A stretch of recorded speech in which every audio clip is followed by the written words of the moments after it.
Hare Krishna, everyone. Welcome to our weekly Bhagavad Gita class. And we will continue with our discussion on a few verses from chapter 13, which is one of the most important chapter in Bhagavad Gita. And we will conclude that discussion and we will glorify Srimati Radharani in our own words in a small little way so that we understand her grace, her her role in our in the process of bhakti. So let's get started with what we have to discuss today. So the topic for today's discussion is a desire to enjoy and bhakti. So we'll see the connection between these two. So this is what we have learned in one of our previous session, that the knowledge or Geya, object of knowledge, the knowledge, the Jnana, Geya, and the Jnana Gamyam, or the goal of knowledge. So what is knowledge? What is object of knowledge? And what is goal of knowledge? What is ultimate goal of knowledge? So for example, we've seen the medical knowledge. If somebody goes to college and learn the medical science, then becomes doctor, MBBS or MD. That is knowledge. That is called knowledge. Then the object of knowledge in this case can be a person on whom certain tests are performed. So if a person's blood tests are performed and by MD pathologist, then that person becomes the object of knowledge. The knowledge is gained by the doctor. Now the doctor understand by performance of tests, various tests, that what are different parameters of that person looks like. How much is his hemoglobin, what is his blood group, what are his platelets, and what are other factors in the blood, how is his lipid profile looks like, how does his hemoglobin looks like, and so on so forth. So now the whatever the analysis that is performed on the person's blood sample, that is equivalent of object of knowledge, gaining knowledge by performing test on a patient. Now learning about the patient is required, but it is not sufficient, because our ultimate objective is to get the patient cured of whatever ailment that he is suffering from. So the goal of the analysis that is performed and the conclusions that are drawn is to ultimately help patient get cured. So that is the ultimate goal with which doctor is working on. Similarly, if you apply this analogy to our spiritual practice, then what is the knowledge part of it? In the spirituality, the knowledge comes in second chapter of Bhagavad Gita. The difference in the when we look at the world around, we shouldn't assume people, living entities, to be a mixture of spirit and matter. The entity to whom we refer to is spirit and is always spiritual. The spiritual entity has a temporarily acquired material body, and to that extent they have contact with the matter as well. But when we look at them, we should have capacity to look at them as they are, as what is temporary in them, what is permanent in them. And while we have to take care of a person as a whole, we cannot we will pay more attention to the spiritual development of a person. The mental and physical needs also need to be satisfied, which means we'll take care of person as a whole. And we saw many examples of how Prabhupada was concerned that sometime in Mayapur, he became aware that the prasad served to devotee is not very good. Then he intervened. He said prasad should be proper. Now prasad is a material, it's a food, and that can be termed as a material need, that because everybody, in order to sustain, need to eat. And though the prasad has a spiritual potency, but so can be there in any food. But Prabhupada ensured that the prasad should be of good quality, of top quality, so that the devotees Most of them were Westerners, and the Indians who were that time joining. So none of them should suffer uh, because of the poor quality of prasad. So Prabhupada was also taking care of devotees as a whole, as their body, as their mind and emotions, and as they're looking at their spiritual aspects. So as for making ensuring that they understand, they gain spiritual knowledge, and then they make progress in the spiritual path of bhakti.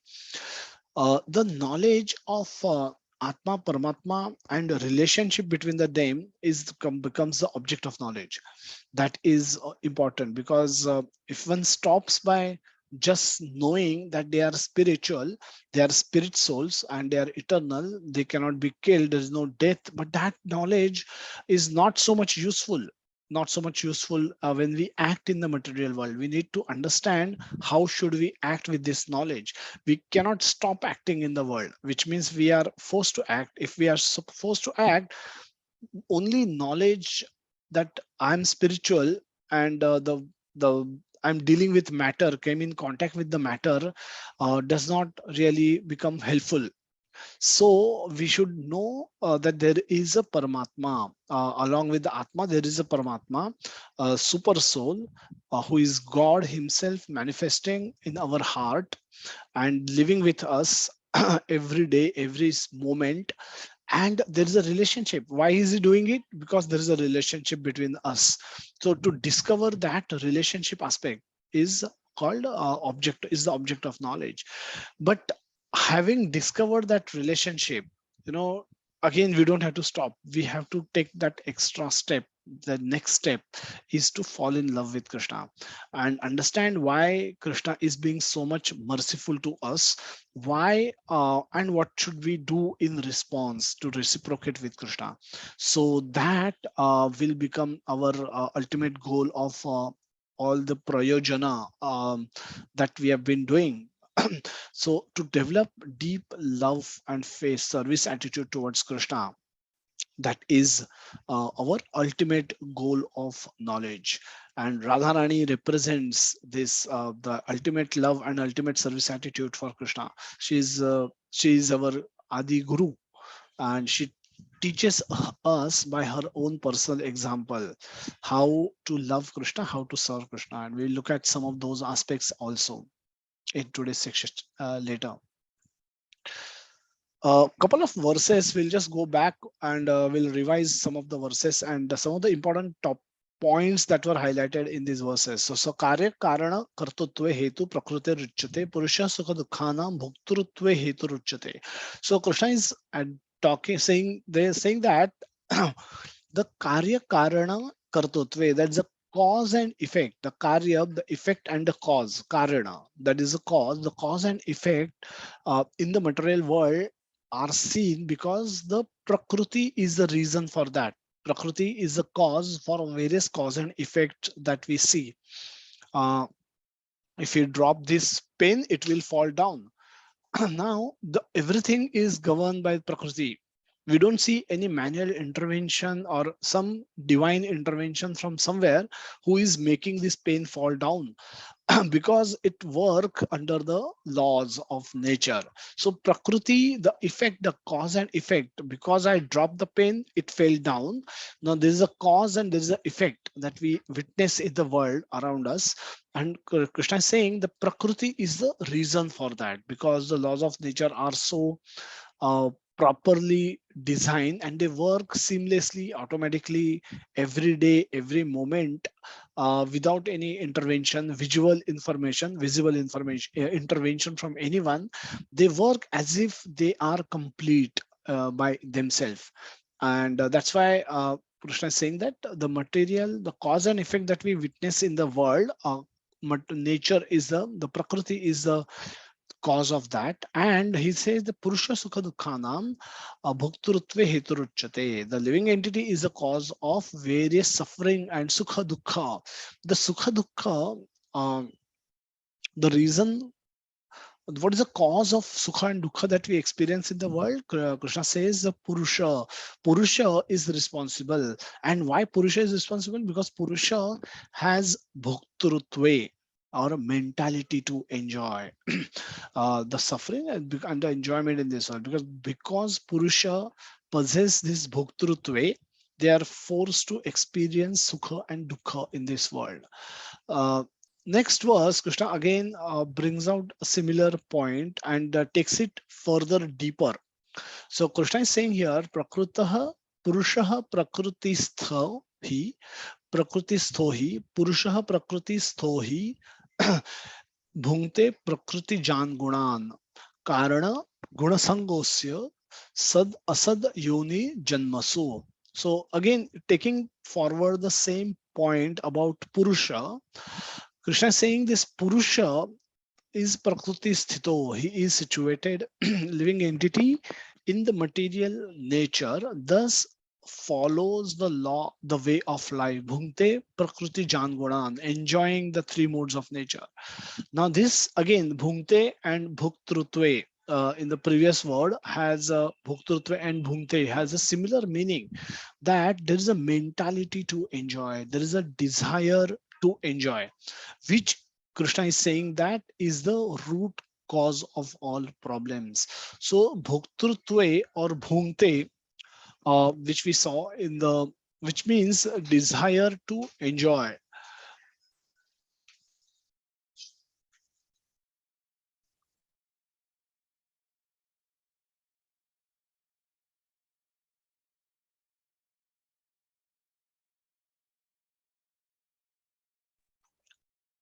Sorry about that. So bhoktrutve and bhungte use means the desire to enjoy or enjoying mentality. Uh, we want happiness. We want and we given these bodies, everybody is trying, whatever body they are given, they are trying to enjoy using the senses and objects that are available to their satisfaction, for their satisfaction. So this is the desire to enjoy, desire or enjoying mentality is the, Krishna says, is the root cause of all our problems, is the starting point from where it all began, it all started. So the, and how does it work? Because we have this desire to enjoy, enjoying mentality. For enjoying, we must use our body and senses. And whenever we act with our body and senses, we in order to fulfill our desires for enjoyment, we incur karma. We so we must first get the bodies, because in the material world, if you desire to enjoy in the material world, when you are sent in the material world, you cannot enjoy without body, without gross senses that you must possess, so for which you are forced to accept a body. The body that you get, or all of us get, is suitable to suffer or enjoy the pile of karmas, historical karmas that are available. And also it depends on the type of desire that we possess. And then we act to fulfill those desires. And while we acting, we associate with three modes of material nature: the sattva guna, rajoguna, and tamoguna. When we act in any one of these three gunas, we either perform good activities, rajasic activities, or tamasic activities, and which leads to fresh karma and the fresh fruits. Under the influence of modes, in and these fruits that we continue to, which accrues because of the actions that we continue to perform, eventually fructifies, and whatever fructified fruits are available before birth, and whatever desires that we possess before, at the time of living up our previous body, the combination of these two things will help us give another body, a new body. And this is where we will acquire a fresh body. So it's like almost the desire for fashion and the capacity to pay. So karma is like capacity to pay, and the desires are like the taste of fashion that we have. So we may want of latest fashionable clothing, but if we don't have capacity to pay, we will end up buying a fake of that original. So so the so with this, so the point is, under this influence of modes, we acquire a fresh body, a fresh body, under which could be in any of the species. So in the 14th chapter, Krishna will explain that a sattva guni person will go upwards, move upwards in the species of life, and rajoguni will stay as he is, where he is, and the tamoguni will go down. So there is, so none of these births are not static. They are all dynamic. The bodies that we have now, a human body, is not a permanent feature. We may have male body, we may have female body. Even those are not permanent.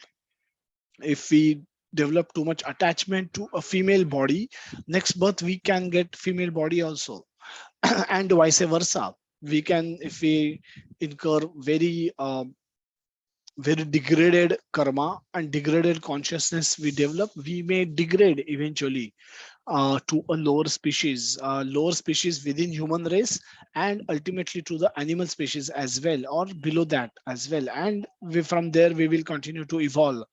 So this so sat asat yoni, sat asat yonis, sat asat yonis, we have to take birth within sat and asat yonis, the good and bad yonis amongst various species of life. Sat asad yoni janmasu, karana guna sangasya sad asad yoni janmasu. So very categorical statement by Krishna, that how it all operates. So we say, on the desire to enjoy is the root cause. Then for enjoying we must accept bodies. Once we accept bodies, for enjoying we must act, we must perform actions. Any action that we perform could be in one of the gunas, either sattva rajoguna, tamoguna, or a combination of mixture of these three. And when we, and these, each of these action will lead to a reaction or a fruit. That fruit could come immediately or could be a delayed fruit. Immediate fruit we enjoy or suffer during our life immediately, as we continue to live our life during our lifespan. The delayed fruits fructify eventually and remain available for us when we change bodies. When we change bodies, we are given a suitable body to enjoy or suffer our fruits, and based on our desires, as a combination of all this, we get a new body. So, and again, we, that body could be in a species better than what we were in previous one, or same, or below that, or it could be far below from where we were in the previous birth. So as long as one desire to enjoy with the body and senses, this wandering will almost continue forever. So what is the solution? How do we overcome this? Because if you want to end the cycle of birth, this course correction is required. This rectification of desire is required. So desires may never go completely. We will not become desireless at any stage, but we may rectify. We can rectify our desires. What we desire is something that is in our own hand. So that is where the course correction can happen. And how does that happen? We'll see. To overcome this desire, Prabhupada is saying that one must submit to the process of hearing from authorities, and Krishna will reiterate this in some in the subsequent verses. So so the many acharyas, even Prabhupada, has called this 13.22 as a as a bija. As a bija means it's a seed verse, from which the subsequent sections of Bhagavad Gita evolves. The development of thought, which starts from this verse 13.22, ultimately lead to ultimately lead to different So this particular verse, Purusha Prakriti Sthohi Bhungte Prakriti Jan Gunan Karanam Sunguna Sangosya Sad Asad Yoni Janmaso. So this will lead us to the subsequent sections of Bhagavad Gita. We will see how. So the desire to enjoy is the seed. Now, in the 15th chapter of Bhagavad Gita, Krishna will explain upside down banyan tree. No, Urdhva Moolam Adha Shakham. Now, that banyan tree is the tree or is the reflection in the water of how spiritual world looks like, and that's material world. So that world um, is what will be what is the ultimate. This seed leads to that world where we are where we get captured. Uh, so the seed is there. Now seed must fructify and become a plant and then become a tree, a banyan tree, a huge banyan tree, which can have a reflection. So for that to happen, so the actions which are performed under three modes or gunas, the and the three modes are a combination of these three modes, is like pouring water on the seed or giving nourishment to the seed. Now this nourishment is required for seed to become to fructify and then to become a plant and then to eventually become a tree.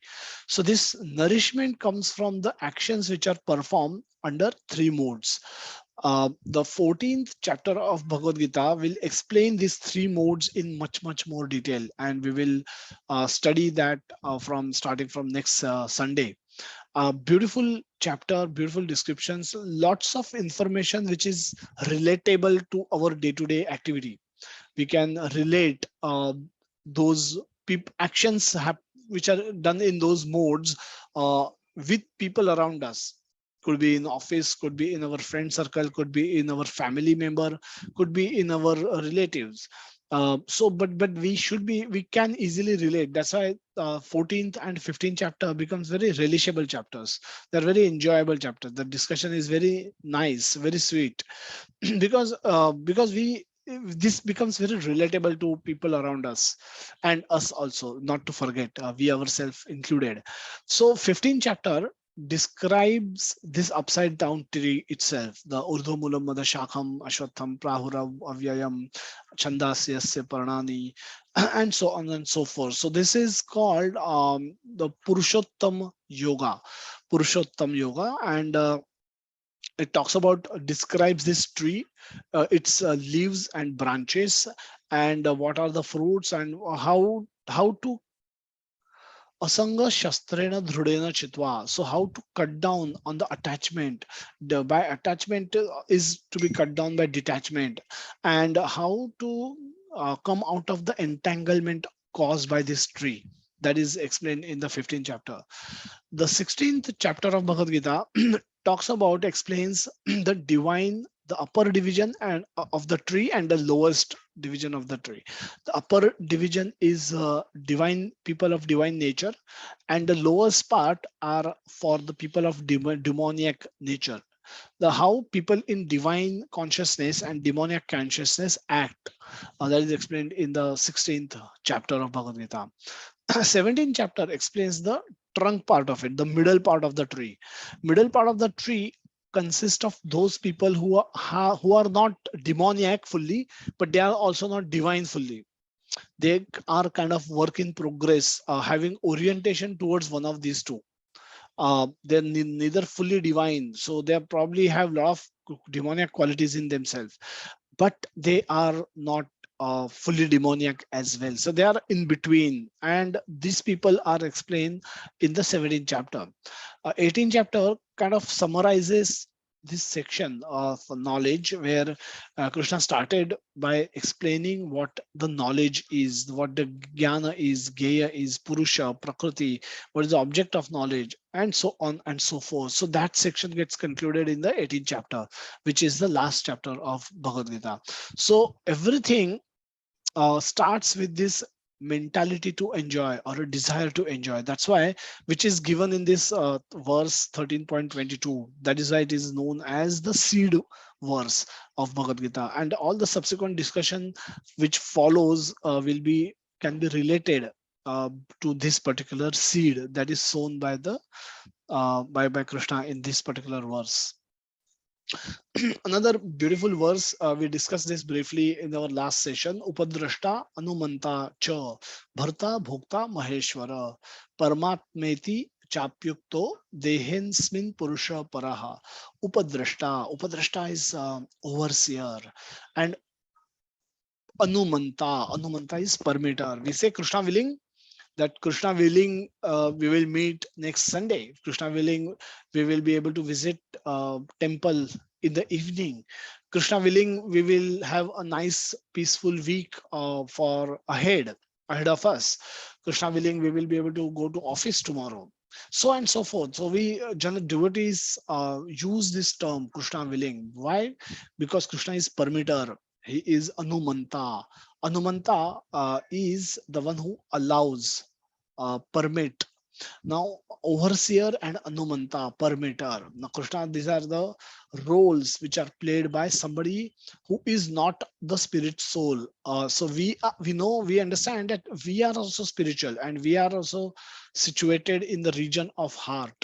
But we cannot do all these functions because we are not overseer, because we are the desirer. We are not overseer. Overseer has to be somebody else who is seeing this person desiring. We are not permitter. We cannot allow anything to happen. We just can hope everything will happen, but we cannot really permit things happening. So we are desirer, and everything is arranged by the arrangement done by the super soul, and that super soul is also bharta, is the maintainer, and bhokta, he is the ultimate enjoyer, and his name is Paramatma, and his name is Paramatma. So this is another atma, another entity which is there in the region of heart. Just like how we have two birds sitting next to each other, and one bird is busy trying to eat fruits, trying to enjoy fruits of that tree, but the second bird is waiting patiently for this first bird to turn to him and seek advice, seek guidance. And he's waiting. His job is to allow and oversee what this bird is trying to do, and allow things to be done based on its accumulated karma. So because he has not yet turned to him, seeking shelter of him, asking guidance from him. So till such time this bird does that, the other bird simply becomes a spectator. And that's what Krishna is saying, that upadrashta anumantacha. He's not identifying here in this particular verse that this Paramatma is me only. That he will do in the 15th chapter, 15th verse, when he will say that um, in that particular verse, Krishna will highlight, Krishna will sarvasya cha aham rudhi sannivishto. So that aham rudhi sannivishto, the situated in the region of heart is me, aham. From matah smritir jnanam apohanam cha. From me comes the smriti, jnanam, and apohanam cha, the forgetfulness. And so that we will identify later, but now he is giving him a reference as if we talk about a third person. So almost like a third person. So Krishna says Paramatma, that person is Paramatma, and he's situated in the Deha, and he's Purusha. He's a transcendental Para Purusha. Purusha Para is the enjoyer, and but he's a Para. He is not bound by this material world. Next, moving forward, Krishna will say that the one who understand this philosophy concerning material nature, the living entity, and the transcendental and the interactions of the modes of nature is sure to attain liberation. He will not take birth here again regardless of his present position. So very significant statement by Krishna, that one who understands this philosophy concerning material nature, the living entity, and interaction of modes of nature is sure to attain liberation. How? Because if you understand that the living entity and the material nature are two different things. So whenever we see a attractive object, attractive person, we will see the living entity, spiritual spark in that person, and not get infatuated or get attracted to the to the material body of that person, which becomes the source of attraction in the world today. Today people don't get attracted to the spiritual spark in people, the other people. When a boy gets attracted to a girl or vice versa, they cannot really say that they have been attracted to the spiritual spark that they see inside the bad body. The the attraction is purely at a bodily level only. And so that will go if uh, one becomes fixed in this knowledge. Then he will see every legal entity as a spiritual spark, as a spirit soul. And they will disregard the external body. That body could be that of any nationality, any caste, any creed, any male or female or animal or whatever, bird, animal, insects, everybody you will see as a dress, and you will disregard the body and see the spark, the spiritual spark, as the spirit soul. And then you deal with that person. Then your dealings will be that of how you would deal with your own self. Because you would be with, because as a spiritual spark you will know that person is also part and parcel of Krishna. He is also child of Krishna. That animal is also part and parcel of Krishna, and hence they need better treatment from you. They and that's what the 20 qualities that you would have learned by following the process of bhakti will be used in so you will present in front of them in a very humbly, very amanina, that is without expecting any respect. You will give all the respect. You will be tolerant with them. You will, so with this way, if you will act and if you will perform bhakti, you will, your liberation is sure shot available for you. Another, Krishna says now it will explain other ways in which this desire to enjoy can be rectified. And Krishna talks about three ways in particular. Dhyane natmani pashyanti, kechid atmanam atmana, anye sankhya yogena karma yogena chapara. So the dhyana yoga, sankhya yoga, jnana yoga, and karma yoga, these three other ways in which the similar, if one practices sufficiently, the similar result can be obtained. Means by performing dhyana, one can go deeper inside, and one will withdraw. One has to performing dhyana, one has to be in super control of their mind, and they have to withdraw their mind from the outside world to the inner world. When we take our mind to the inner world, the visuals are not very clear because everything is inside us, inside the domain of our mind. Things don't appear very clearly as they will appear when we open our eyes and look at the world around us. They appear clearly, right? I see a cupboard, I see a window, I see a chair, I see a table, a laptop, a microphone, and so on and so forth. So there's no confusion. The vision is clear, it's not blur. But inside me, is inside, when we take a look inside our mind, things are not so clear. And there, you know seeing with great endeavor, one has to see a spiritual spark within us, in the region of heart, by too much concentration. By And then eventually, if you are continue like this, you will also see a spiritual spark, the another spiritual spark, that is Paramatma. So the seeing Pashyan Atmani Tushyati, in the 6th chapter, Krishna describes that seeing oneself, one becomes delighted. And because we know that we are spiritual spark, and when we perceive ourselves as spiritual and take darshan of Paramatma in our heart by supreme meditation, one can derive happiness, and then one can transcend this desire to enjoy, or the enjoying mentality one can overcome. But Is that easy? Not at all. Krishna has not recommended that path for anybody in the, not even recommended that to Arjuna, what to speak of people to follow him in the Kali Yuga. So it's not really recommended. It's the success ratio is next to impossible.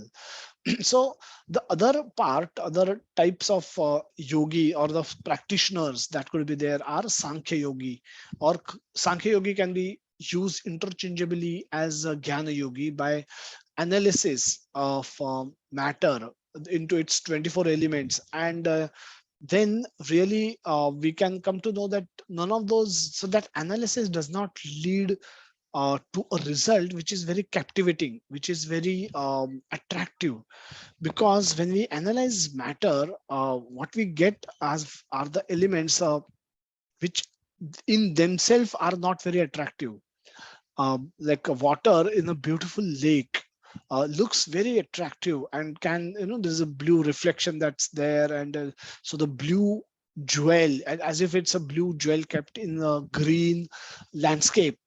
It's like just like that, the water, the lake can appear very beautifully in a nature setting.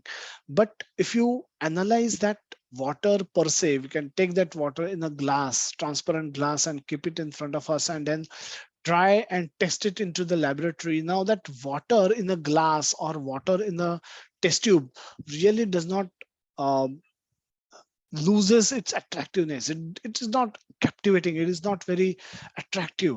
But the same water which was appearing as part of that lake, it was very captivating, very attractive. So as we analyze matter, we realize that there is not much attractiveness about that matter. It's not that great. It will not really captivate us completely, hook us to the attract our chitta. That is that it loses that ability. And then once one become detached from the matter that we see around us, it becomes easy for such a person to concentrate on the spiritual aspect. So that's why this also is considered to be another path. The third path Krishna explains is karma yoga, which we had discussed earlier in the Bhagavad Gita discussion, that how by performing nishkam karma yoga one can become detached from the world and eventually lose the interest in the enjoying mentality and overcome that enjoying mentality. But in the 26th verse, taking the same discussion forward, Krishna will now explain how a bhakti yogi can attain the same object very easily without much of effort. Let us see how he can do that.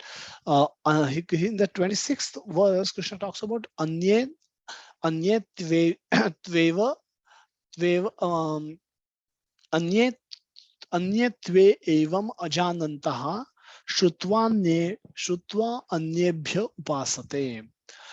अन्ये त्वे evam ajananta. Ajananta means people who are not very expert. Ajananta. Jananta means those who know. Ajananta is the opposite, those who don't know anything about anything. Now the 13th chapter discussion was very heavy. Krishna says, Lord, what if a lot of people will be there who will not be able to understand any of these things? So Krishna says those are ajananta, but there is a way out for them also. And even if they don't know anything about anything about the spirit and the matter, by their own contemplation and their own learning, shrutvanebhya upasate, shrutvanebhya upasate, by hearing, simply by the taking up the process of hearing, and after hearing they act to perform upasana. Tepi chati ra chati tara anyeva mrityu shruti parayanaha. So again, there are those who, although not very conversant with the spiritual knowledge, begin to worship the supreme person upon hearing from him about him from others. Because of their tendency to hear from authorities, they also transcend the path of birth and death. So the path of birth and death, main obstacle in the path of birth and death, or our ability to transcend that path, is lies in the seed for enjoyment, the enjoying mentality. And if we cannot rectify that, then the second ultimate goal becomes illusory. It becomes impossible for us to attain that goal. And here Krishna is saying a very easy way by which, we can achieve that or result, even if you are not very expert in spiritual knowledge. He says, by same person, upon hearing, um, he began to worship the supreme lord, supreme person, upon hearing. So upon hearing from others means authorities, spirit or devotees. So you have to hear from devotees and start worshipping the supreme person. Then your then your then even if you are not a very expert, knowledgeable person at the beginning, you can still attain the same results which others have attained, much more easily, much more assured way. As for the common man, if he is a good soul, then there is a chance for advancement by hearing. This hearing process is very important. Lord Chaitanya, who preached Krishna consciousness in the modern world, gave great stress to hearing, because if the common man simply hears from authoritative sources, he can progress, especially according to Lord Chaitanya. If he hears the transcendental vibration, Hare Krishna, Hare Krishna, Krishna Krishna, Hare Hare, Hare Rama, Hare Rama, Rama Rama, Hare Hare. It is stated, therefore, that all men and women should take advantage of hearing from realized souls and gradually become able to understand everything. So gradually you will be able to understand everything. It's not impossible, but on your own, if you're struggling, hear from authoritative sources. The worship of the Supreme Lord will then undoubtedly take place. The worship is the next action. So you have to hear from authorities, you have to approach authorities, hear from them, and then perform sadhana bhakti, worship the Lord. Worship Lord with all your enthusiasm and bhava and bhakti. So Lord Chaitanya has said that in this age, no one needs to change his position, but one should give up the endeavor to understand the absolute truth by speculative reasoning, by knowledge, by experiment. If you try and understand the absolute truth, Lord Krishna, you will not succeed, because he is beyond all this. So one should learn to become the servant of those who are in knowledge of the Supreme Lord. A very beautiful statement. One should learn to become the servant of those who are in the knowledge of Supreme Lord. So we should, so Prabhupada, when he was growing up, and his father used to call many devotees in their home, and many Vaishnavas would come to his home and take except prasad. Now, as a grahastha, this is our duty to call devotees to our home and feed them with prasad. Offer cook food, sattvic food, offer it to Krishna and feed it to the devotees. Whatever we may want to feed, it could be dal rice also. But if that is done, then that's the biggest punya karma.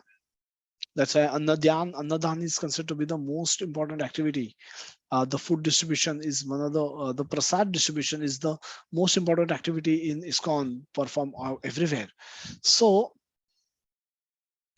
one should learn to become servant of those who are in knowledge of the Supreme Lord.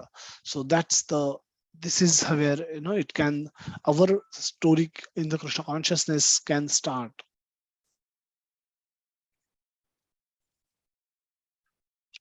If one is fortunate enough to take shelter of a pure devotee, hear from him about self-realization and follow in his footsteps, one will be gradually elevated to the position of a pure devotee himself, by himself.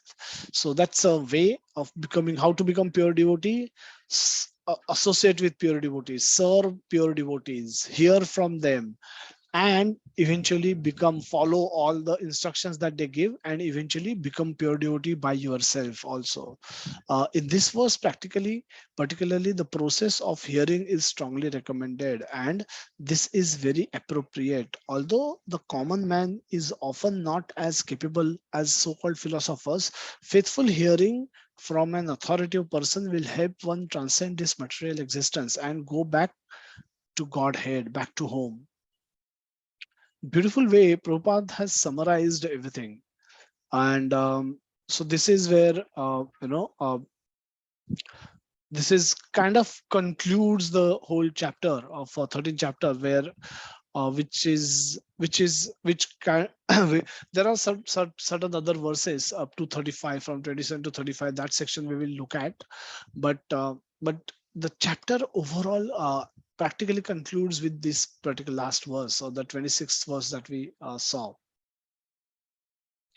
In the 27th verse, Krishna is describing the other elements, which were not asked specifically by Arjuna, but they are in connection with whatever the questions that were asked by Arjuna. So Krishna is now saying that everything that is visible in the material world is a combination of matter and spirit.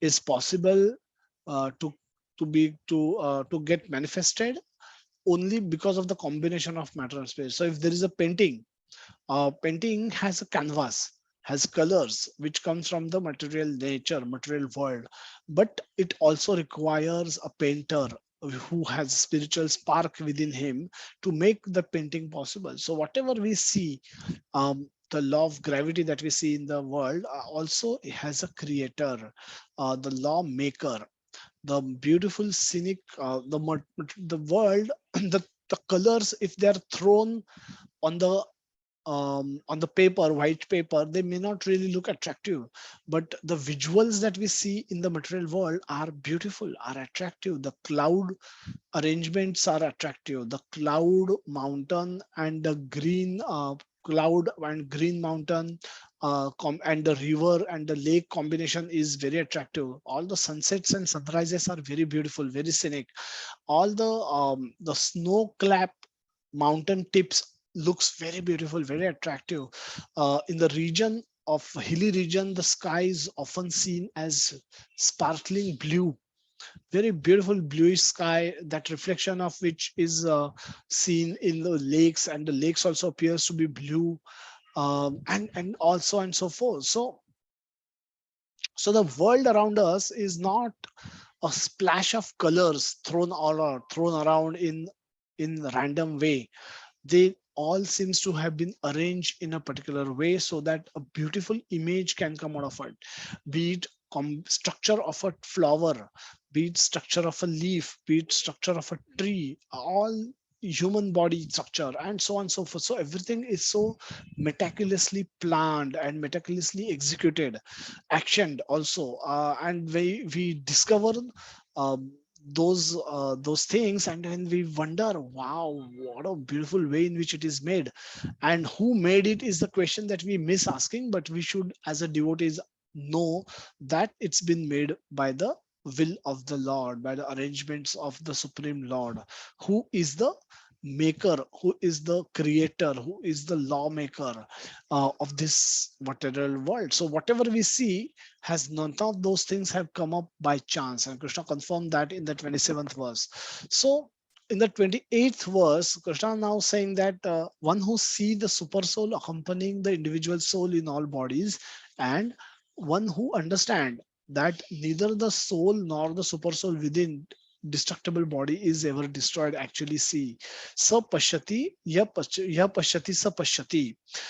So this is with reference to Arjuna's query that how can I kill my elders, especially Bhishmacharya and Dronacharya.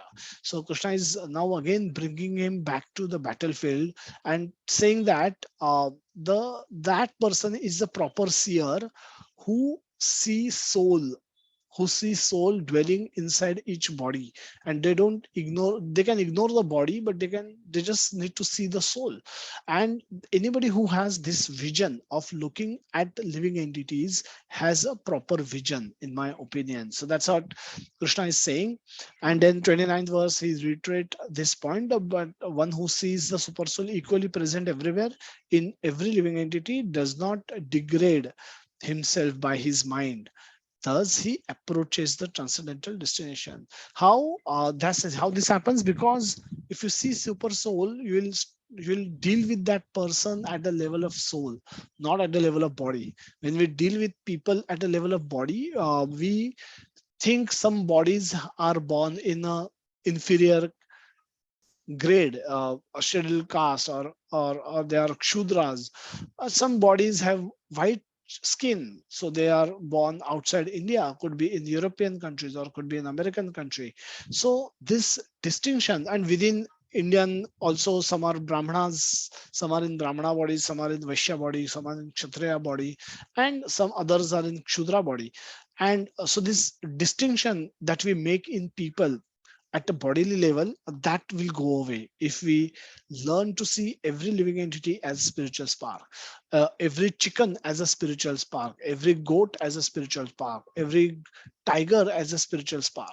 We still have to deal with them according to our social culture that we possess, and so we simple example we give is that of a that the tiger and cow both has spiritual spark within them, but you can go and embrace a cow, you cannot go and embrace a tiger, because he may not embrace you back. He will devour you, he will kill you. So we, while dealing with people, even though we see them as spiritual spark, we may deal with them appropriately, according to our culture, according to the socio economic arrangements that are made. But we still should understand their true nature, that is being that of a spiritual nature. The eyes of knowledge, jnana chakshu. Krishna explains this in the last verse of this section, 35th verse. Kshetra kshetrajna yovaram antaram jnana chakshusha bhuta prakriti moksham cha ye viduryanti te param. Krishna is saying that those who see with eyes of knowledge, jnana chakshusha, the difference between the body and the knower of the body, and can also understand the process of liberation from bondage in the material world, attained the supreme goal. The purport, Prabhupada says that the purport of this 13th chapter is that one should know the distinction between the body and the owner of the body and the super soul. Distinction followed by relationship also. A faithful person should at first have some good association to hear of God, and thus gradually become enlightened. If one accepts a spiritual master, one can learn to distinguish between matter and spirit, and that becomes the stepping stone for further spiritual realization. A spiritual master, by various instructions, teaches his student to get free from material conception of life. For instructing, for instance, in Bhagavad Gita, we find that Krishna is instructing Arjuna to free him from the materialistic considerations. Very straightforward purport with straightforward, straightforward answers, that Prabhupada is saying that once you are come in association of devotees, first thing they will tell you is about your own self. We call it knowledge about self, that knowledge that know that you are not this body, you are spirit soul. The body is temporary, the soul is permanent. Body will perish, soul cannot perish. Body will get destroyed, soul cannot be destroyed, and the soul will go on to live and acquire new body. Jatasya hi dhruvo mrityu dhruvo janma mrutasya cha. Jatasya hi dhruvo mrityu. Anybody who is living, for him mrityu is dhruva. Dhruva means atal, which cannot be avoided, unavoidable. So jatasya, anybody who is alive, his death is permanent, his death is fixed, his death will definitely certainly occur. And jatasya hi dhruvo mrityu dhruvo janma mrutasya cha. Anyone who has died, who has given up one body, is sure to take another body. Dhruvo janma mrutasya cha, new body will be given to that person as well. And that is how the transmigration from one body to another body will continue. So what is the basis of deciding which next body I will get is the karma, is the stockpile of karma. And how and when I incur karma while acting under the influence of three gunas. And why I act because I have a desire to enjoy. I have a um, desire to enjoy independently of Krishna. Therefore, I act. I get. I act. I have a desire. I perform actions. I get fruits. The fruits give me new body, and my journey continues. I keep coming back in this material world again and again, under the influence of these three gunas. But when we come in association of devotees, we are, this chain is exposed to us. We are exposed to this particular chain reaction that it all starts with a small desire, but it leads to subsequent eventualities which keep us bound in the material world. We may appear to be free, but we are actually bound. We are bound to grow old. We are bound to get disease. We are bound to die, and we are bound to take birth again. And while doing so, we are forced to accept and suffer various adversities of material life, the threefold miseries which we encounter, and which gives us agitation. So devotees will, first thing they will highlight is the about the nature of yourself, that you are spiritual, you are not material. So focus on spiritual. While acting, you may have to act at material level also in order for subsistence, but focus your attention on getting spiritual bliss, spiritual happiness. And when you do that, and then there is a super soul, then there's a relationship between this spiritual spark and the supreme soul. And that relationship is that of a father, is that this small soul is a small particle of that supreme soul, and supreme soul is associating with him so that he can help soul come back to godhead, back to the original place from where we started off. And this journey has to be performed by keeping this super soul at the center of all our activities. If we can do that while acting in the material world also, we will not incur fruits, or we will not incur karmic reactions, and by which we will become free. We will be able to burn by upasana, right? Upasana, we will be able to not only stop incurring fresh karma, we will start burning our stockpile of previous karma. And when that cleanup is done, we become prepared, ready to go back to godhead, back to our home. And that's why this is the ultimate teaching.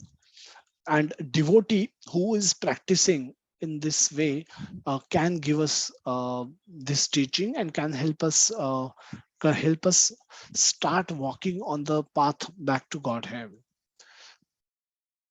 So just to summarize this section, a Gyani may approach the world around us for analysis. We can analyze a world around us into 24 elements, different elements, and he can further learn about his own spiritual nature, which is eternal. The spirit, as a spirit soul, we are eternal, and about the super soul, which is Lord Krishna himself, residing inside body, each of us, each one of us.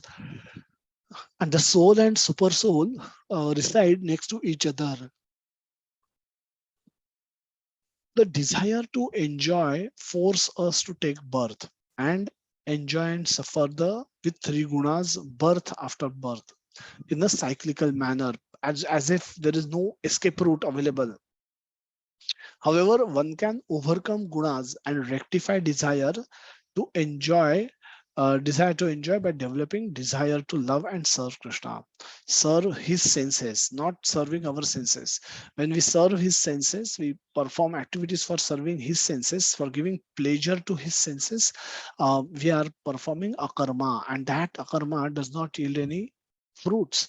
And then it not only does that, it also help us burn the previous fruits, previous accumulated fruits of previous millions of years. When when that is possible simply by submitting to the process of hearing and performing devotional service to the Lord. Devotional service is loving service performed for the Lord. तेषां सतत युक्तानां भजतां प्रीति पूर्वकम ददामि बुद्धि योगम त्वाम येन माम upayanti te. Yena mam upayanti te, by which they can come to me. How this can become possible? Dadami buddhi yogam tvam. I will give them intelligence by which they can come to me. And when do I give intelligence? When I see a soul is performing bhakti with priti, in the priti purvakam, without any desires, without any motives, exterior motives, without any motive. When one perform bhakti, one is showing to the Lord that how sincere they are in attaining Krishna, that they don't that they're not doing what they're doing for sake of getting anything, but they're doing it out of love for Krishna. And when Krishna see our love, he reciprocates and become that his reciprocation comes to us in form of buddhi, additional buddhi that he gives us, by which he makes us understand his true nature. And in tattva we can understand Krishna by his own grace. And when we understand Krishna in his tattva, by the grace of Krishna himself, we lose attraction to other attractive things in the material world, and then the Krishna becomes sole center of our attraction, center of all our activities also. And then we have Krishna and then other things. Currently we have other things and Krishna can become then the major portion of our life, and our life can get centered around Krishna, and that can be done very easily while staying in the our ashram, varnashram, wherever we are.